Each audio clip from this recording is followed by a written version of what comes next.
আমরা ইসলামী ঘরানার মধ্যে বলি সবে বরাত, আর হিন্দু ঘরানার মধ্যে ওরা বলে কোজাগর। কে কে জাগরে, এখান থেকে কোজাগর শব্দটা বের হয়েছে, মনে থাকবে। আজকে আমাদের স্বয়ং ব্রহ্মা আবার পৃথিবীতে আসবেন, প্রথম আসমানে আসবেন, মুসলমানদের মতোই আর কি কেসা কাহিনীগুলো। ব্রহ্মা যাকে কৃপা করে সে সৌভাগ্যবান।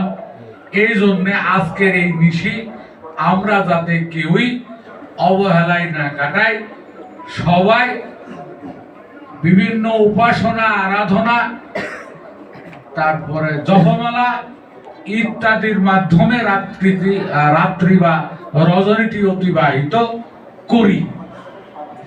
এই জন্য ওরা এটার নাম রাখছে কোজাগর, বাংলা শব্দ।